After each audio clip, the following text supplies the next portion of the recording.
حي على الفلاح.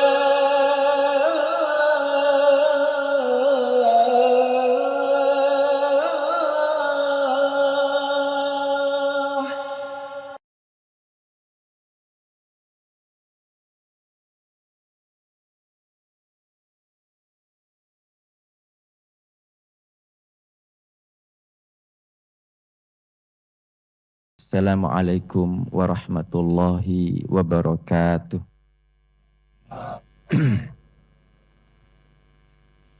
Alhamdulillahi rabbil alamin. Wassalatu wassalamu ala imamil mursalin Nabiyyina Muhammadin wa ala alihi wa ashabihi ajma'in, amma ba'd. Subhanaka la ilma lana illa ma 'allamtana innaka antal alimul hakim. Allahumma anfa'na bima 'allamtana wa 'allimna ma yanfa'una warzuqna ilman yanfa'una. Allahumma la sahla illa ma ja'altahu sahla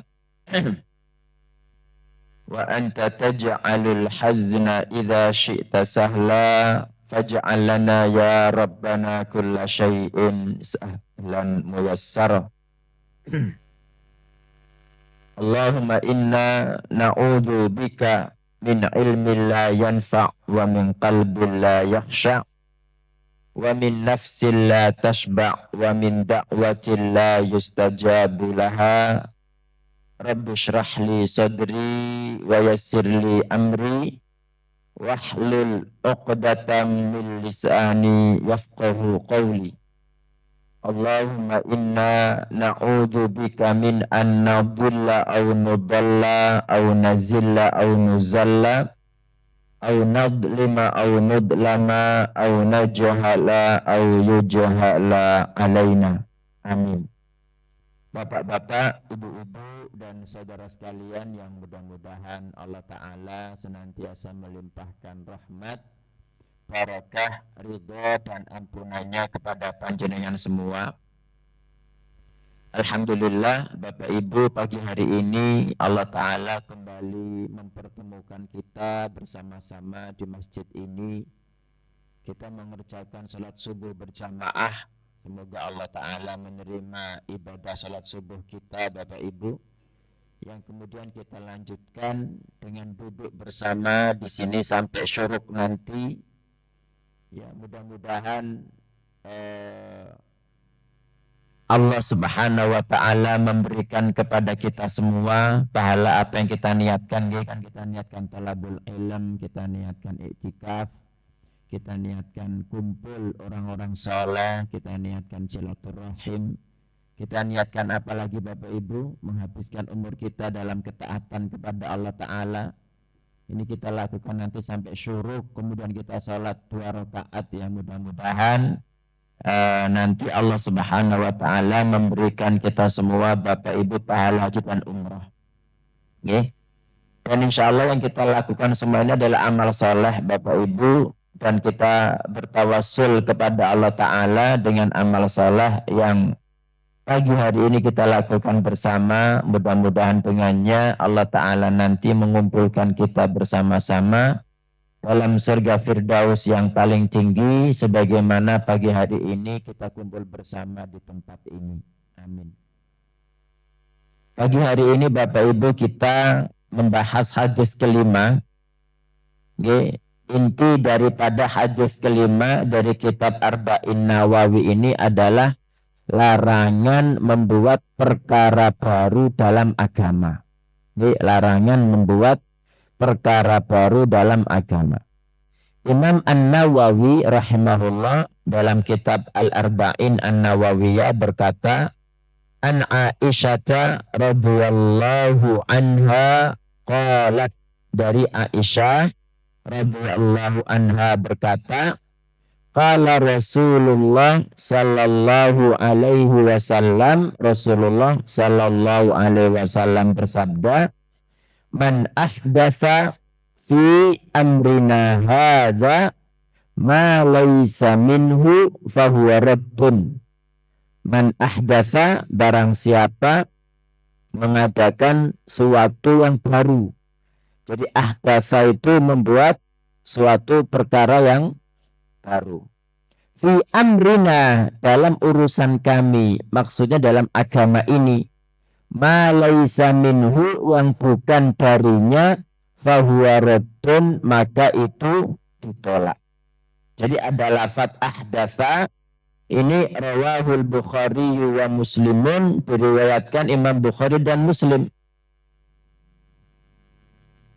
Wa fi riwayatin li Muslim, sementara dalam riwayat Muslim, man amila amalan, barang siapa melakukan amalan, laisa alaihi amruna, tidak ada atasnya, atas amalan itu, amruna, perintah kami, fahuwa raddun, maka amalan itu ditolak.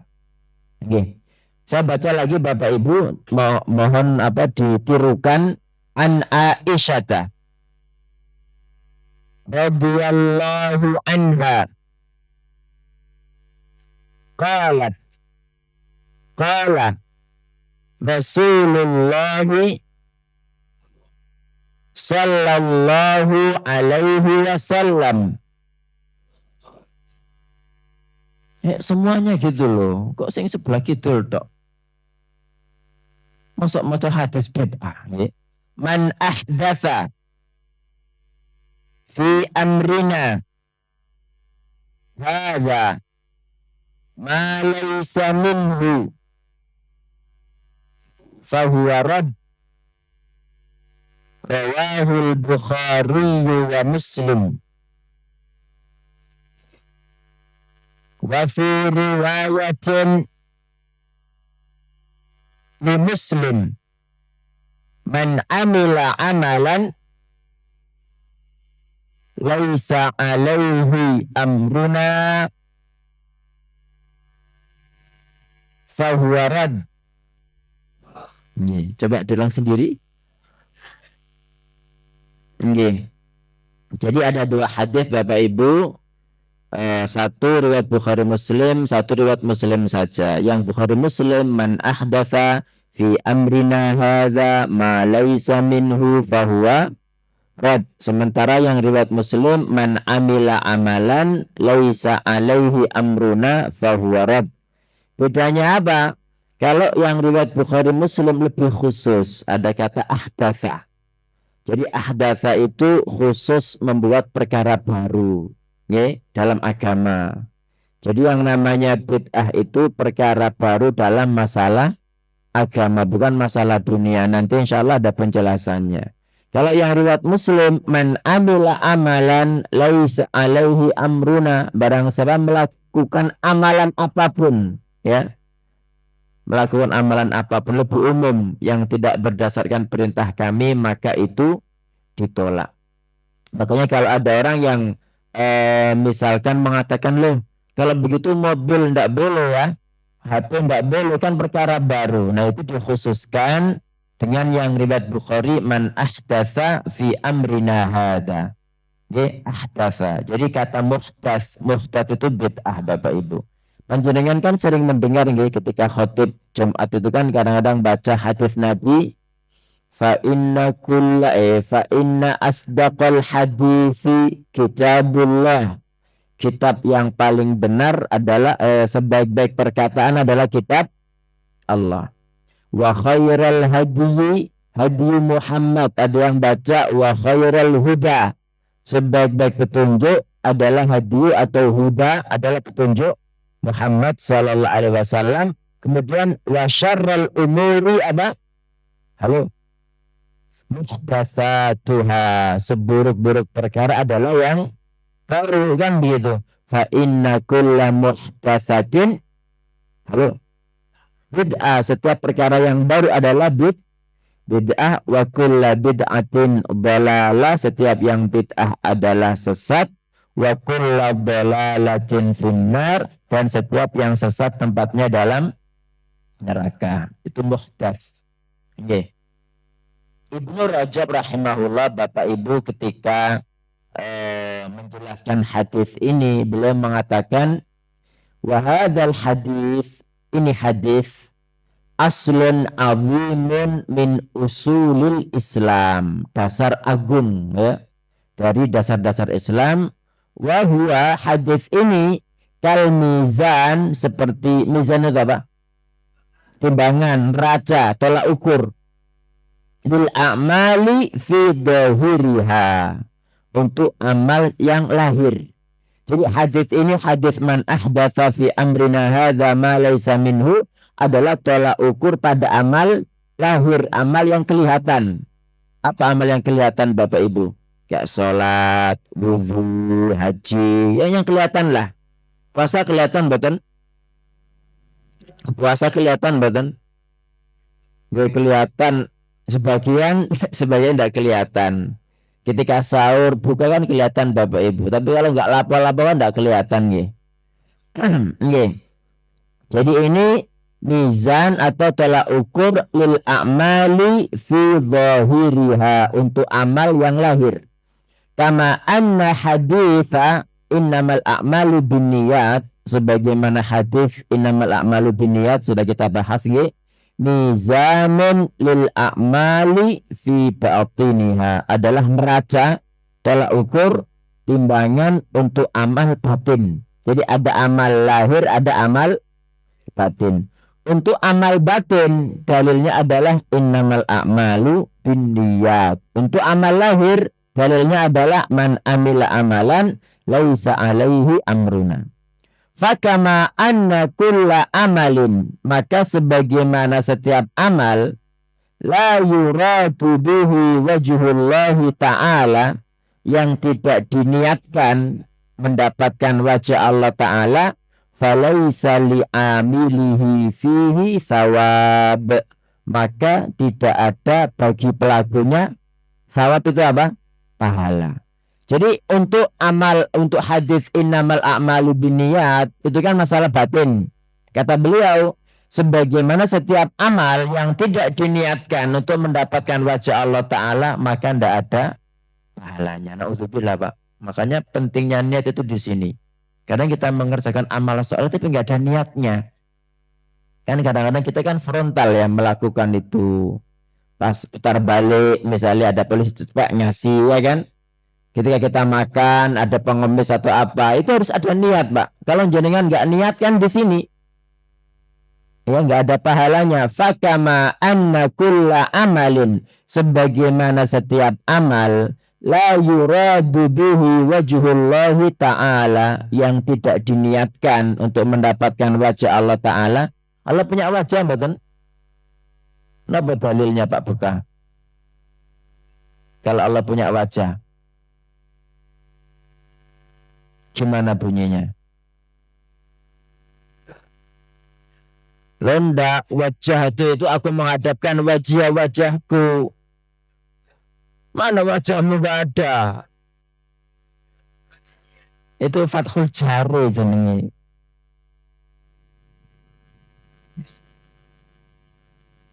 Dalam surat Ar-Rahman itu loh.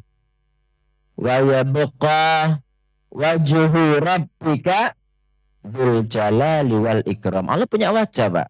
Kemudian ini kalau secara dalil nih, secara logika, ada ndak di dunia ini orang nggak punya wajah? Halo, ndak ada nggih? Peresan ndak ada nggih? Oh nggih, luka bakar atau apa ada nggih? Nah, berarti kalau ada orang punya wajah satu, yang dua nggak punya wajah, ini dalam ilmu kita yang sempurna yang mana? Yang punya wajah itu yang nggak punya wajah. Yang punya wajah sempurna nggih, padahal manusia nggih. Ngono dikatakan Pak Buka Allah ndak punya wajah, kok iso lho? Halo. Nggih, jelas punya. Allah punya wajah, maksudnya begini. Walillahil matsalul a'la. Bagi Allah itu perumpamaan yang paling tinggi gitu kan. Halo.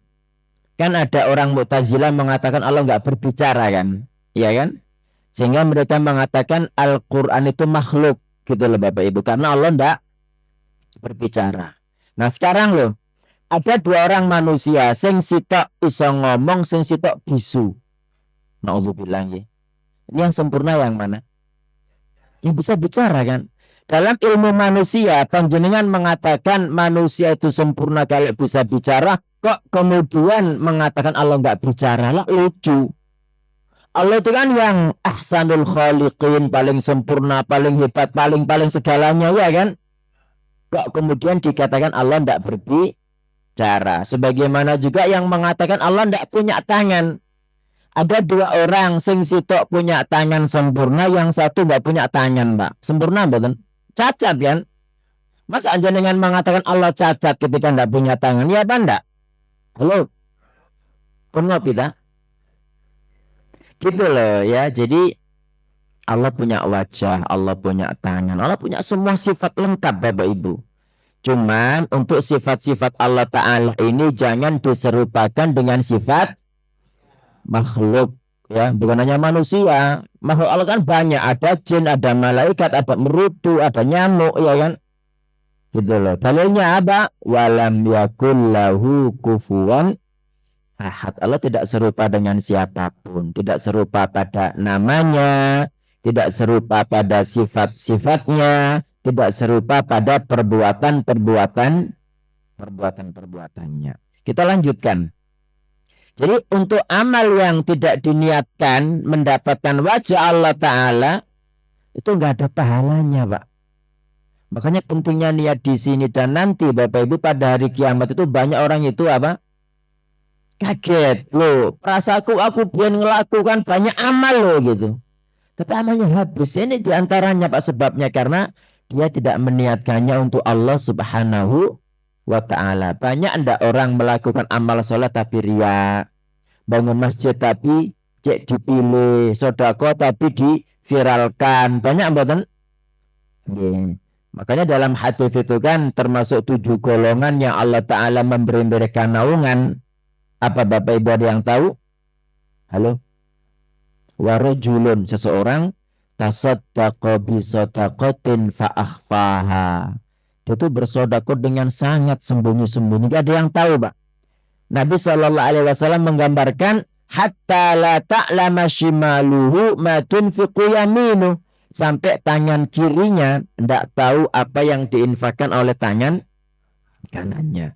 Dan sebaik-baik sodako itu adalah yang sembunyi-sembunyi, Pak.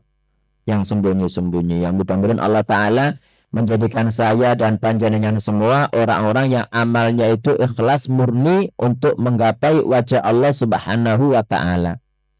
Fakadzalika kullu amalin la yakunu alaihi amrullahi wa rasuli.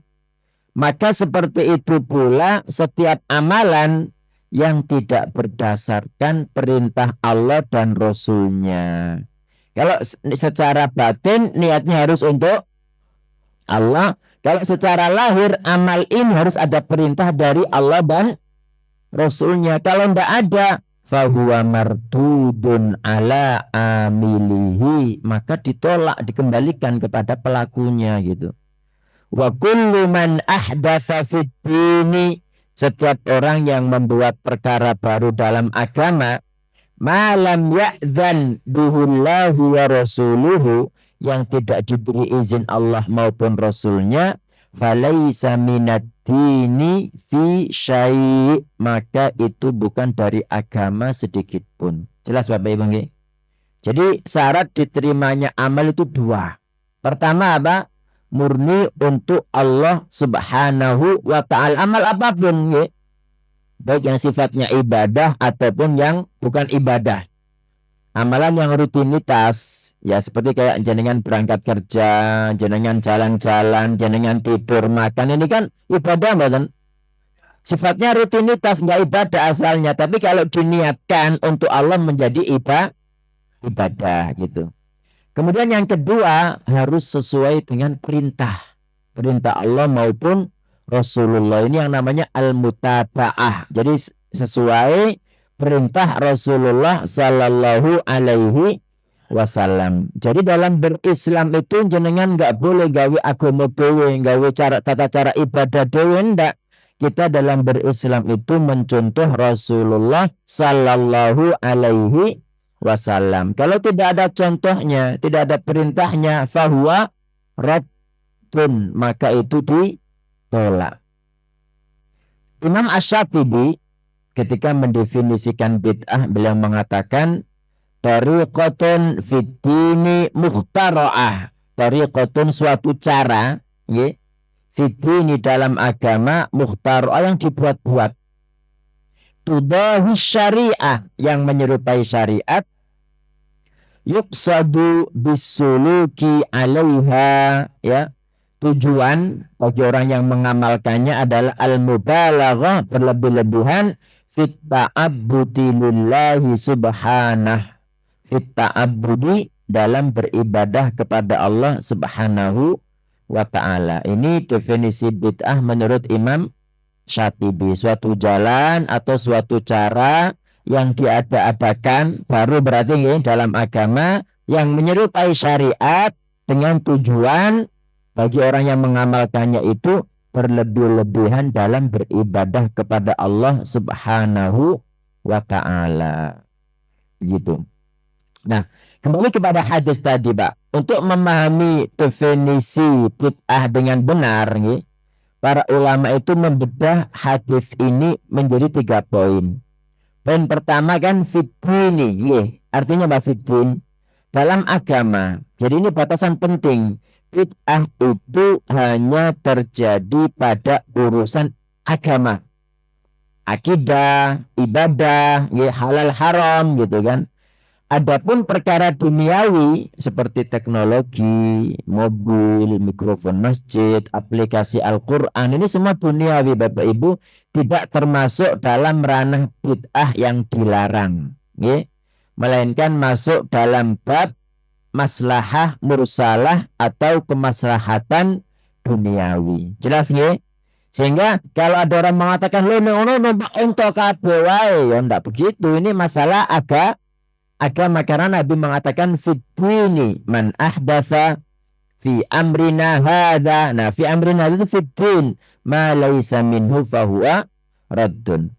Kemudian hadis tadi man ahdatsa, ini kan artinya mukhtara'ah, perkara baru. Jadi artinya itu cara atau ritual ini Bapak Ibu tidak memiliki dasar, nggak ada dalil baik dari Quran maupun hadis, gitu loh. Makanya apapun yang dianggap ibadah oleh manusia dilakukan, ono ndak dalil dalam Quran, ada ndak dalilnya dalam hadis. Nabi pernah memerintahkan ndak? Kalau tidak berarti jelas, halo, jelas bid'ah. Nah, ngono kok sampean lakoni Pak Bekang, nggak boleh itu, muspro amilatun nasibah. Jadi beramal tapi capek tok. Nah, kalau capek tok masih mending. Nah, kalau tasla naron hamiyah, kan naudzubillah, masuk ke dalam neraka yang hamiyah apa? Menyala-nyala Bapak Ibu. Kemudian yang ketiga, ya tadi kan man ahdatsa fi amrina hadza ma laisa minhu, itu yang tudahu syariah, menyerupai syariat. Jadi praktek ini dibuat seolah-olah seperti ajaran resmi Islam, gitu loh. Lengkap dengan penentuan waktu khusus, ya, penentuan waktu khusus, tempat khusus, jumlah bilangan tertentu, atau tata cara tertentu yang sebenarnya tidak pernah ditentukan oleh Rasulullah Sallallahu Alaihi Wasallam.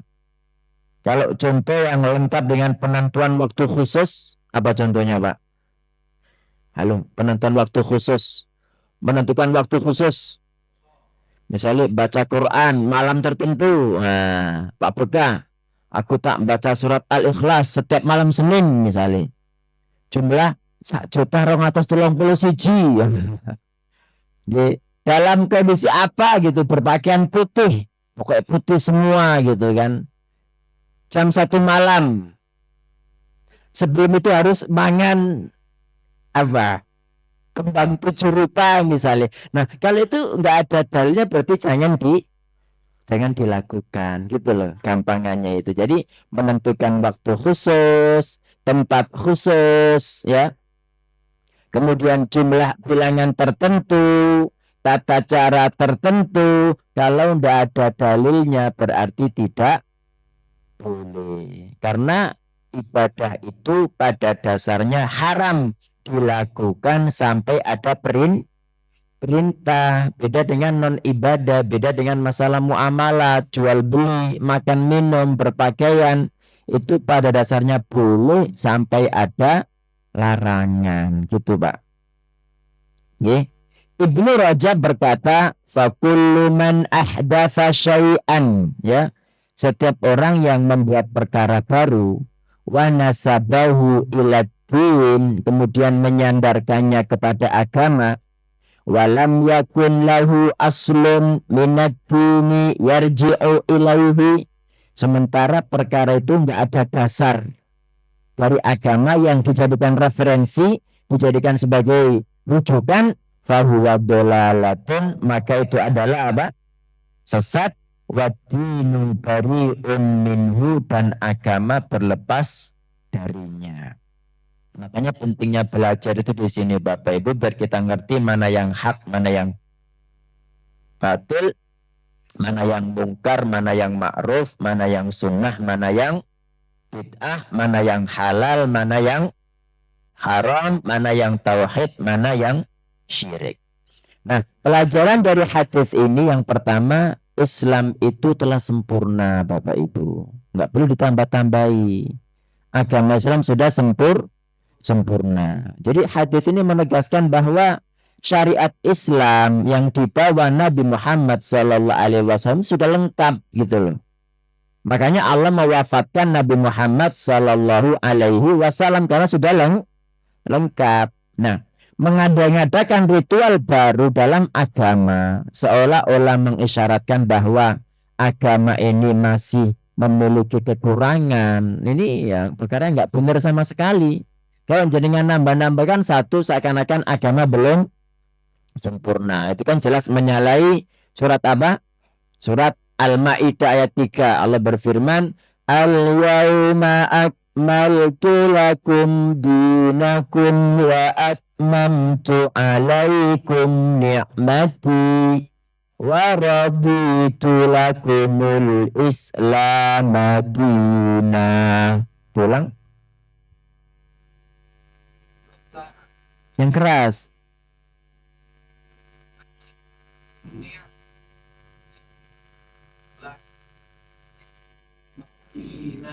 Itu Al-Maidah ayat 3. Jadi agama itu sudah sempurna. Satu nih. Kalau jenengan tambah berarti menganggap masih kurang. Nah, itu menyalahi Al-Maidah ayat 3.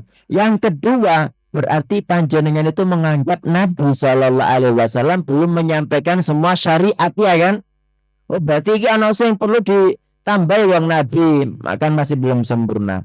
Yang ketiga, berarti kita lebih pintar daripada Rasulullah Sallallahu Alaihi Wasallam. Ya banda, gitu loh Bapak Ibu. Jadi al-yauma akmaltu, kata Allah, pada hari ini akmaltu lakum dinakum, aku telah menyempurnakan untuk kalian agama kalian. Wa atmamtu alaikum ni'mati, dan telah aku cukupkan kepadamu nikmatku. Wa raditu lakumul Islam dinan, artinya apa? Dan aku ridhoi Islam itu sebagai agamamu. Poin kedua, pelajaran kedua dari hadis ini Bapak Ibu, syarat diterimanya amal adalah apa? Ittiba Islam.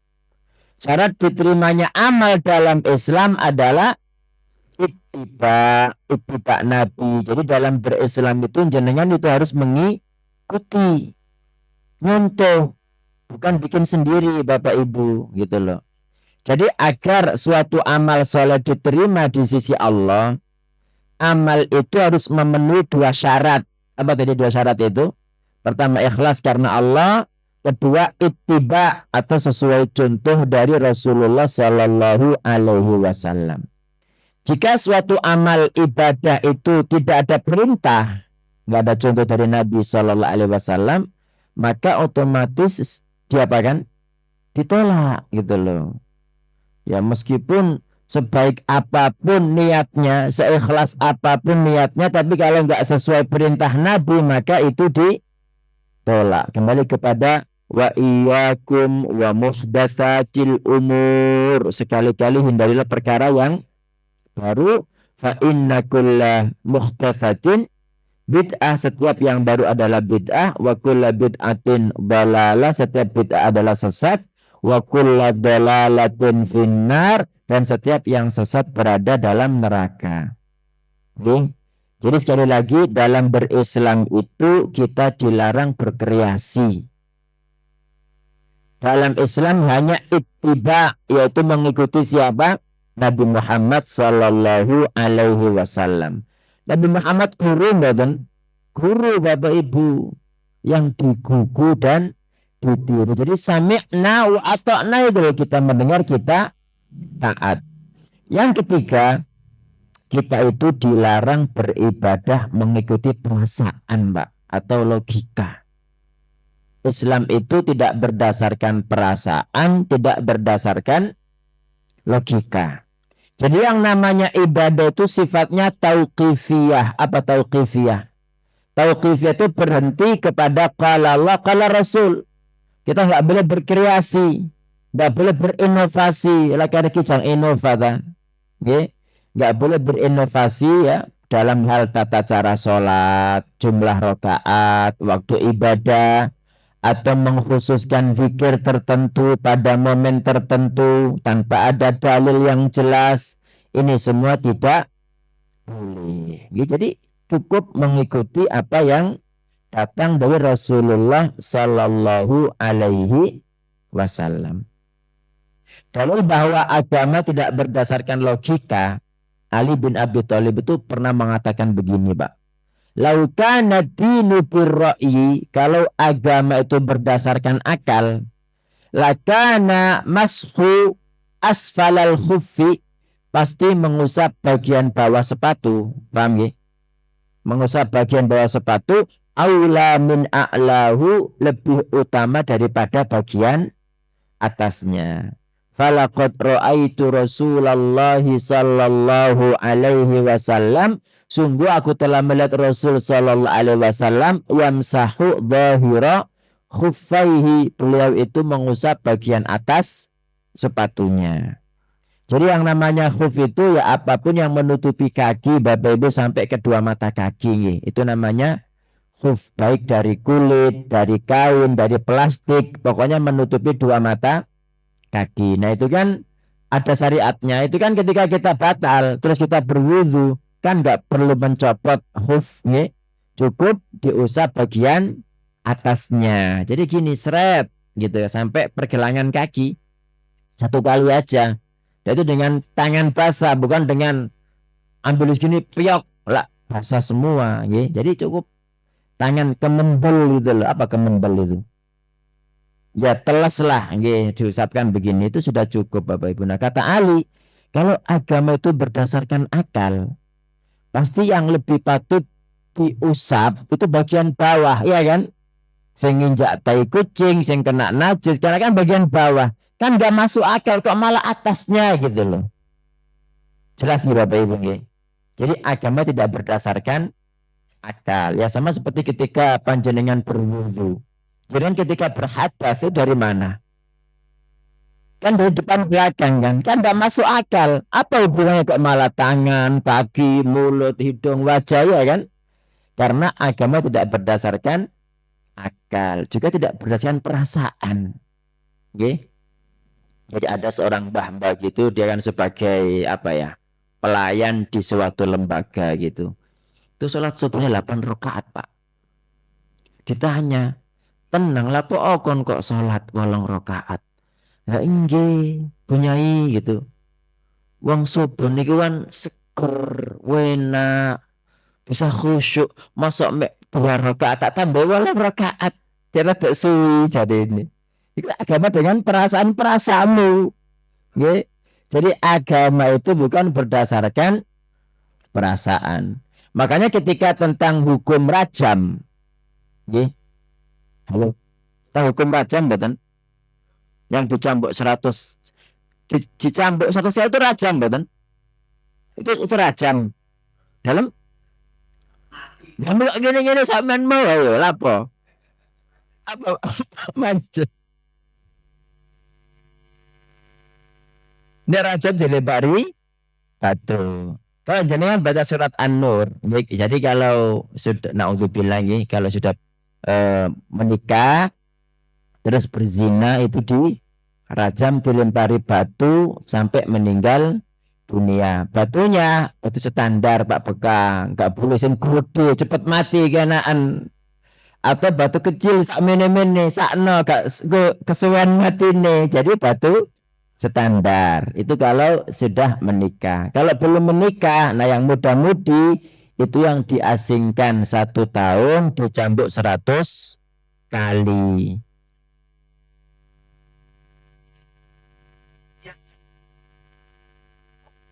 Ya cambuk standar lah, standar.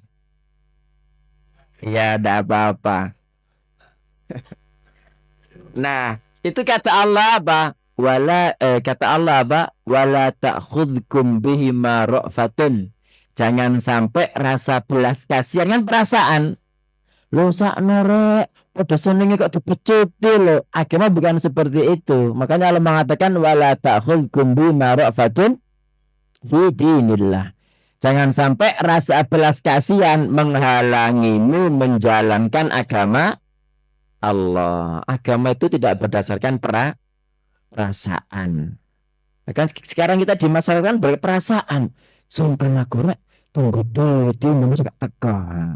Jadi badan perasaan badan. Nah misalnya jenengan nanti ditanya Allah Ta'ala, hei Pak Indra misalnya, itu Pak Beka, gimana jawabnya masuk sungkan tonggo gitu Bapak Ibu. Halo. Jadi agama tidak berdasarkan perasaan. Pelajaran keempat Bapak Ibu pentingnya tolabul ilmi. Jadi yang namanya Islam itu ilmu sebelum amal. Ilmu sebelum amal. Kita itu kan dalam Al-Fatihah kan membaca ghairil maghdubi alaihim waladdallin. Sebelumnya kita minta ihdinas siratal mustaqim. Tunjukkan kami ya Allah jalan yang lurus. Hidayah itu apa sih Bapak Ibu? Hidayah itu ada hidayah ilmu, ada hidayah amal. Hidayah ilmu, hidayah amal. Jadi ilmu yang benar adalah ilmu qala Allah, qala Rasul. Sementara amal yang benar adalah amal yang sesuai ilmu qala Allah, qala Rasul. Makanya pada akhir ayat Al-Fatihah itu surah Al-Fatihah ghairil maghdubi alaihim. Bukan jalan orang-orang yang dimurkai. Itu siapa? Yahudi. Waladhalin bukan pula orang-orang yang tersesat yaitu Nasrani. Kenapa? Karena orang Yahudi ini Pak, mereka tuh punya ilmu, ngerti, tapi mereka mengingkari ilmu yang benar itu. Sementara yang satunya dicap tersesat. Kenapa? Karena beramal tanpa dasar ilmu. Jadi Islam itu berdiri di atas fondasi ilmu dan amal. Ilmu yang benar. Qala Allah, qala Rasul, kemudian beramal berdasarkan ilmu tadi itu. Makanya kalau meskipun muslim, tapi kalau beramal sakarepe dhewe tanpa dasar, maka dicap dhalin waladhalin. Al-maghdub itu yang punya ilmu tapi diingkari. Betapa banyak orang ngerti kalau riba haram tapi diingkari. Makan harta orang haram tapi tetap lanjut ya kan ya pedembe Yahudi meskipun dia muslim gitu. Kemudian pelajaran kelima Bapak Ibu, hadis ini bahas tentang urusan agama dan urusan dunia. Jadi perlu digarisbawahi bahwa kalimat Nabi dalam urusan kami ini merujuk khusus pada urusan agama. Urusan agama berarti masuk akidah, ibadah gitu kan. Adapun dalam urusan duniawi tadi sudah kita sampaikan ini malah diperbolehkan. Justru ya kita harus berinovasi ya. Dan Nabi SAW mengatakan antum a'lamu bi amri dunyakum. Kalian lebih ngerti dengan urusan dunia kalian. Yang terakhir Bapak Ibu, bid'ah ini lebih bahaya dari maksiat. Ya. Lebih bahaya. Jadi lebih besar dosanya daripada maksiat. Kenapa? Karena pelaku maksiat, Bapak Ibu, ketika mengerjakan dosa, dia kan mengerjakannya karena syahwat ya. Sementara dalam hatinya meyakini ini haram, tidak boleh ini. Sehingga kesempatan bertaubat masih ada. Ya, dia tahu ini haram, cuma dia terdorong melakukan itu karena syahwat. Tapi dia ngerti ini haram. Sementara pelaku bid'ah Bapak Ibu, dia mengerjakan suatu amal ya, mengerjakan amalan tertentu, itu dia meyakini ini agama, ini baik ini gitu. Kemudian dia berusaha mendekatkan diri kepada Allah dengan amal tersebut. Jadi menganggap ini baik. Nah kalau sudah menganggap baik, loh apa aku tobat, enggak dosa, kan begitu Bapak Ibu. Halo? Jelas ya? Nah makanya Sufyan Ats-Tsauri mengatakan al-bid'atu ahabbu ila iblis minal maksiyah. Bid'ah itu lebih dicintai iblis daripada maksiat. Li'annal maksiyata yutabu minha. Karena maksiat ya ada tobatnya, ditobati. Jadi kesempatan untuk bertobat itu kemungkinan bertobat masih besar. Seperti siapa? Orang yang membunuh 100 orang kan? Halo. Pernah dengan hadisnya datang? Bunuh 100 orang Bapak Ibu. Tapi kan masih ada keinginan bertaubat karena dia yakin ini bukan perbuatan yang benar gitu. Wal bid'u la yutabu minha, sementara bid'ah itu pelakunya enggak bertaubat darinya. Sampean. Ya contohnya yang banyak sudah disebutkan satu-satu loh, kayak suruh dewe ta. Ya enggak tahu, tokonya setan. Bismillah. Intinya Bapak Ibu, apapun yang panjenengan temui di masyarakat, nggih, terus nggak ada dalilnya. Semua orang melakukan tapi nggak ada dalilnya. Baik qala Allah, qala Rasul, sahabat juga nggak melakukan, maka so pasti itu adalah bid'ah, tinggalkan. Jangan mengikuti perasaan. Dalam belum jelas gitu. Coba apa contohnya kira-kira? Dalam perkara perintah ini ya, dalam perkara ini agama. Setengah-setengah bagaimana?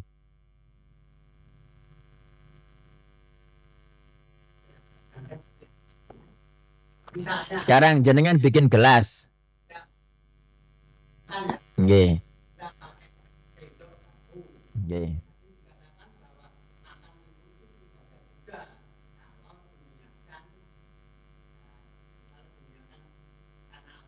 Nggih.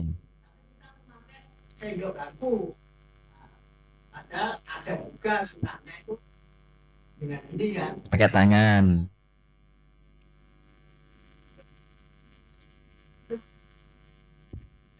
Ya bukan cara makan. Nggih. Ya, tapi perintahnya kan jenengan makan 2 tangan. Loh, tangan kanan tok loh. Tangan kanan aja, nggak boleh 2 tangan. Nggih, garpu nggak boleh, garpu tetap tangan kanan. Kada orang makan ngombone ambek tangan kiri nggak boleh. Mangan ote-ote lomboknya tangan kiwa ya sama, ndak boleh. Tangan kanan kan ada perintahnya. Wakul biyaminik, makan dengan tangan kananmu. Tangan kiri. Iya, terus tanpa bismillah juga, ya kan? Terus yang dimakan barang colongan misalnya. Iya, itu.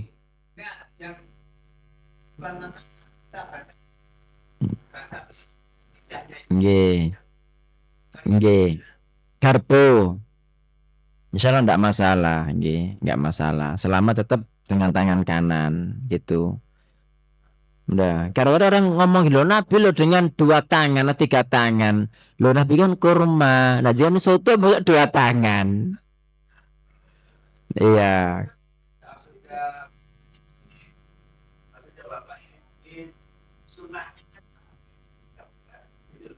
Oke. Iya, iya.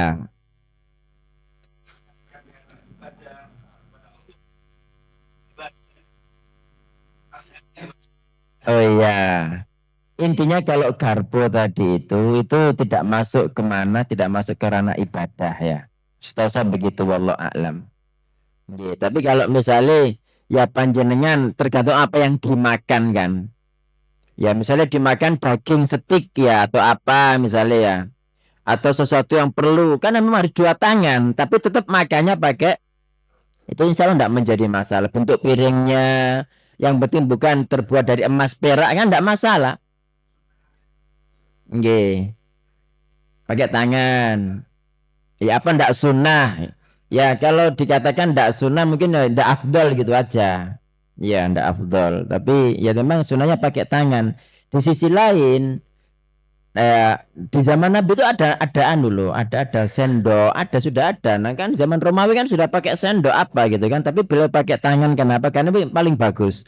Di sisi lain, apa-apa kalau tersentuh tangan cepat mambu kan. Paham cepat mambu gitu. Berarti kan kalau kita masukkan dalam perut kan mudah tercerna gitu loh. Mudah tercerna. Oke. Intinya memang kalau sesuai sunnah, pengen nyontoh Nabi ya pakai tangan, tapi bukan berarti kemudian kalau pakai garpu, pakai supit atau apa, berarti haram, enggak boleh, enggak. Enggak. Oke. Langsung itu ya kan bang. Makan. Enggak. Ya setahu saya begitu, ya. Ini ya. Oke. Ada lagi yang ditanyakan Bapak Ibu? Pak ini. Ngaji. Bulan enggak. Bulan mana?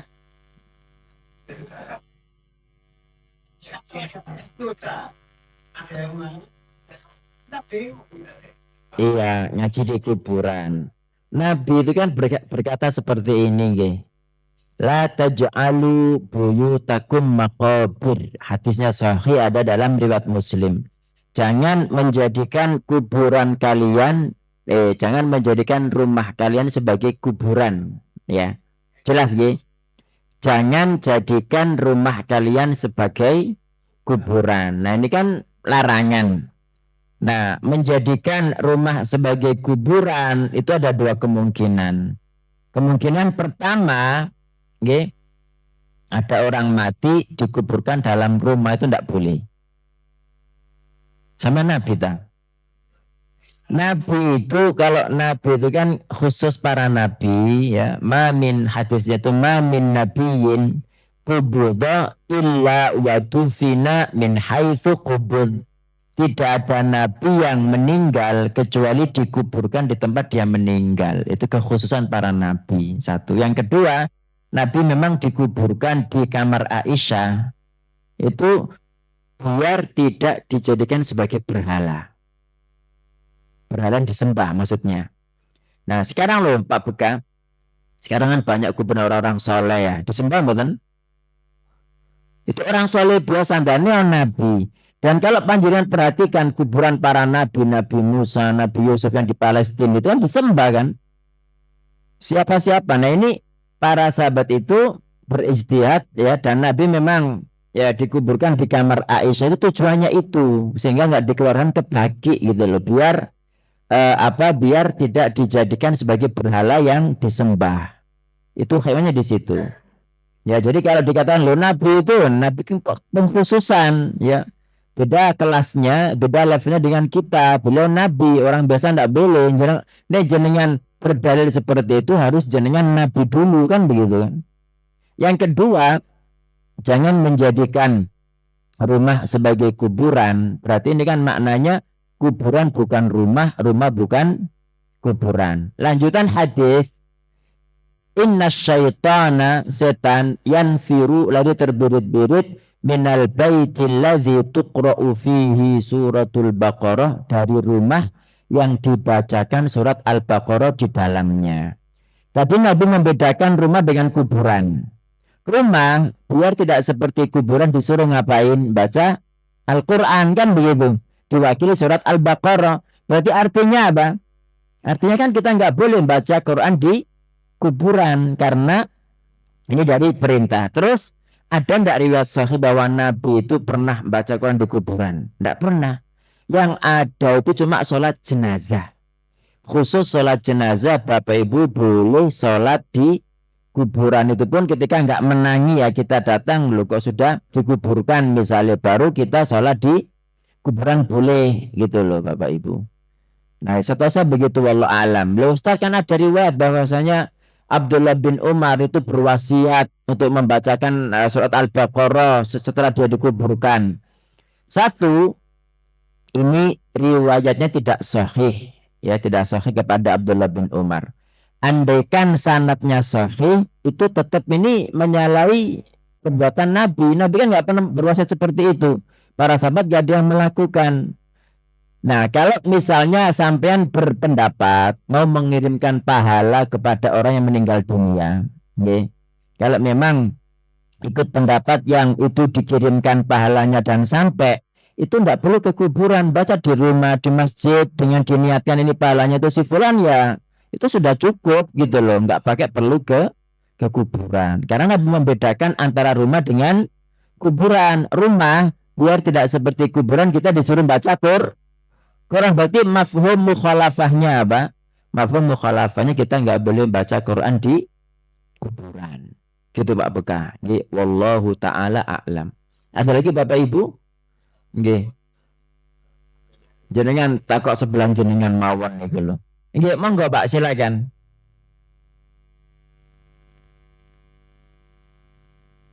Bayi. Oh, ketika menguburkan seseorang. Nggih, azan qomat nggih, ketika menguburkan seseorang terus ditalkin pisan. Indra, nek ditekani dua malaikat gak usah wedi, pada makhluknya kok. Ya, itu ada hadisnya itu tapi palsu. Palsu. Sebentar itu hadis palsu, jadi tidak ada syariatnya, nggih. Jadi Nabi Shallallahu Alaihi Wasallam ketika menguburkan, selesai menguburkan, itu langsung mengatakan kepada para sahabat, istaghfiru li akhikum hadza. Beristighfarlah untuk saudara kalian ini. Was'alullaha lahu tafdid, dan mintakan kepada Allah Ta'ala keteguhan, fa innahul ana yus'al, karena dia sekarang lagi ditanya. Itu yang beliau katakan. Okay. Dan pesan dari Amr bin As ketika dia mau meninggal dunia itu nanti untuk keluarga inti, ketika saya sudah dikuburkan, tunggu ono lah. Sekadar orang itu nyembelih onta sampai selesai tinggal bagi. Nah, itu loh. Tapi ini kan ya wasiat pribadinya Amr bin As. Nabi kan nggak berwasiat Bapak Ibu. Intinya nggak ada yang meriwayatkan diadzani. Karena kalau ada adzan pasti ada riwayatnya Bapak Ibu gitu. Jelas nggih? Ya, jadi itu ndak ada dalam Islam itu. Wallahu a'lam, saya begitu. Nah, untuk mengadzani bayi tanpa iqamat itu hadisnya hasan. Meskipun ada yang mendhaifkan, tapi yang menghasankan juga ada. Tapi kalau hadis yang adzan di telinga kanan bayi, iqamat di telinga kiri bayi, itu hadisnya enggak sahih. Jadi cukup adzan aja, diadzani Allahu Akbar, Allahu Akbar gitu. Ya sampai selesai, enggak perlu qomat. Insyaallah begitu. Nah, jenengan tanya apa Pak tadi? Sebentar.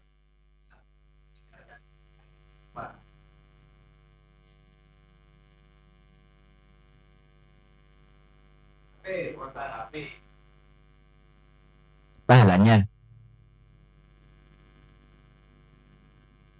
Oh nggih. Nabi kan mengatakan yukra ya, innas syaiton setan yanfiru lari minal baiti dari rumah allazi tuqra'u fihi suratul Baqarah, yang dibaca surat Al-Baqarah di dalamnya. Jadi kemasal dibaca gitu, dibaca. Tapi kalau misalkan kita ya membaca terus berhenti kita ganti murotal, ya tidak menjadi masalah. Jadi hukum asal itu membaca, bukan mendengar. Tuqra'u dalam. Ya, tapi kan kalau kita mendengarkan berpahala juga kan. Wa idza quri'al Qur'an fastami'u lahu wa ansitu. Itu ada pahala. Tidak, Ustaz.